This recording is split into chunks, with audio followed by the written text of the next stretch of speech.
Hey, what's going, guys? My name is Matt Reed. If you're new to the channel, I talk about news and finance and everything else in between, guys. And I've been gone for a while. I've been busy with other projects, but I'm back now, guys. Gonna be more consistent, I promise.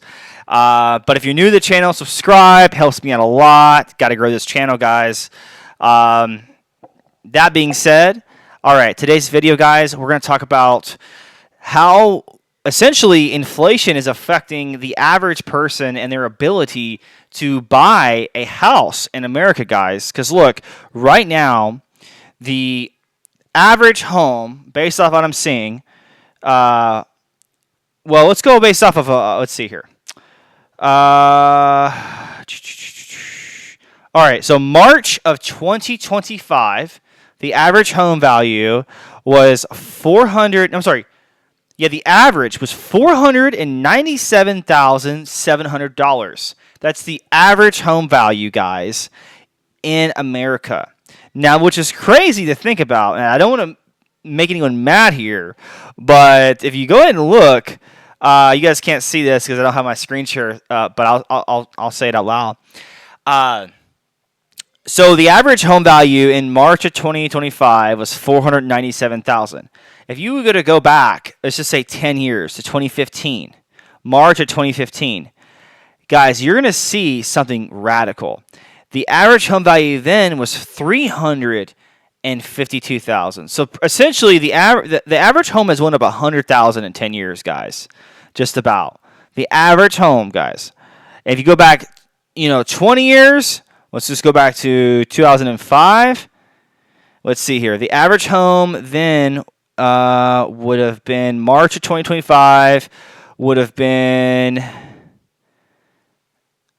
289,000. So essentially, in the last 20 years, real estate has doubled, right? Which is just, again, it's wild to think about because I mean, back in 2005, I was in school, but I couldn't even buy a house. But which is crazy because if you fast forward to today, right? A lot of people, ask yourself this, right? From 2015 to 2025, home values have went up 100,000. Okay, so which they were around 350,000 in 2015. Now they went up to almost essentially almost 500 grand, like 490,000, right? The salaries have not kept up with that rate, right, guys? So what I'm trying to say is that with the interest rates the way they are today, with inflation, with all the other compounding factors that go into buying a house, property tax, homeowners insurance, hazard insurance, HOA dues, the interest rates, and then your salary as well, like not going up as much as it needs to stay competitive in this market. Like, people cannot buy houses anymore, guys. People are struggling like really bad. Rent's gone up, mortgages have gone up, everything's gone up, guys. And it's because people just can't, like, they can't survive anymore, guys. People cannot make it on ends meet anymore, and it's just getting really bad. I want to talk to you guys a little bit about inflation, right? So you guys know, like, every year they always publish like, oh, like, inflation rate's 2% or inflation rate's 3%. Guys, inflation is compounding, right? So, like, it'll be like 3% one year, and then 3% the next year, and then 3% the next year after that. Oh, it's down to 2% this year. But, like, over a 5-year period, guys, it's still going up way more than what your, like, salary is, guys. That's what you have to understand, is that people like see these low percentage points of inflation, but what is your salary going up 3% a year?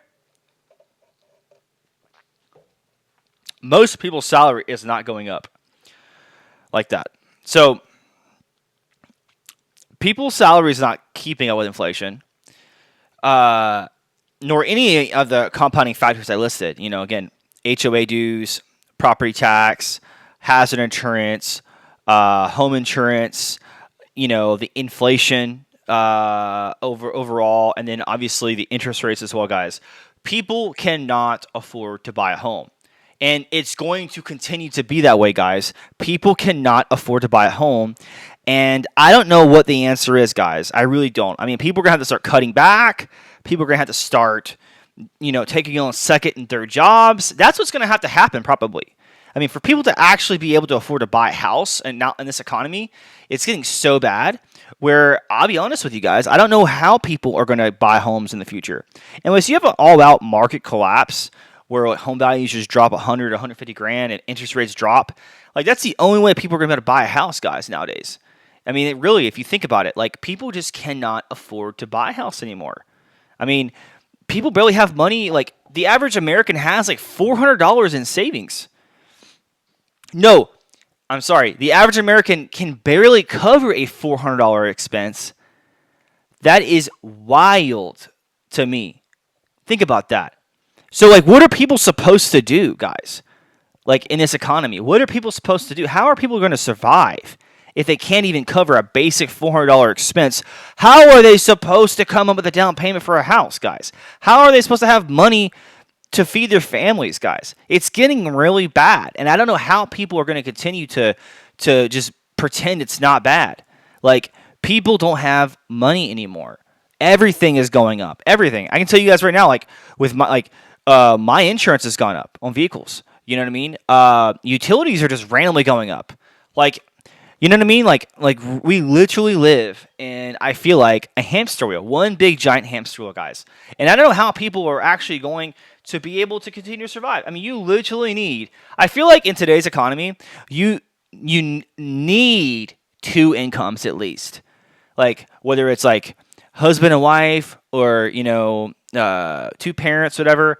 Like, you need two incomes just to get by in today's economy. That's not even considering thriving. You probably need three incomes to survive, like to thrive in this economy. That's why you see a lot of immigrant families. Like they'll come here and like they'll all be living in the same house. Like you'll have mom, dad, two or three adult kids, all contributing towards the rent, all contributing towards the mortgage or whatever and all the bills. And that's, you have to, guys. You have to. Like, it's become to the point where like people can't even survive anymore. And I don't know what they're going to do, to be honest with you. I really don't know. I mean, let me know in the comments below if you have an answer what people are going to do, because wages are not, they're not going up, guys. Wages are not going up. And if wages aren't going up, I mean, how are people going to continue to sustain themselves? They're not, guys. That's the thing, is they're not. And the government's not going to tell you that, guys. The government's not going to tell us that they can't sustain themselves, by, saving its citizens. Like, the government doesn't really, listen, guys. Our elected officials are all bought and paid for, guys. At the end of the day, they don't really care. Our politicians don't really care about you and me, really. They say they do, but they really don't. They care about their own interests. They care about enriching themselves and their families, right? So really, at the end of the day, guys, you have to worry about your family, guys. You have to worry about, your lineage, and you have to worry about how you're going to put food on the table, guys, because people aren't going to come save us. That's how it is, guys. So you have to diversify your income and have multiple streams of income, guys, because this economy is wild. And whether it's, 2-3 people working in the house, or you're a single person and you have two side businesses, 3 side businesses, a part-time job and a business. I've seen a lot of people where they're working a job and they have like 2 or 3 side hustles. Like, it literally takes that to survive, guys, in this economy. It's crazy. But look, guys, I'm gonna wrap things up here. I just want to touch base with you guys. I'm back now, so just go ahead and subscribe if you can, guys. It helps my channel out a lot, and I will be pumping out content to you guys every single day. So on that note, I will talk to y'all later. Peace out.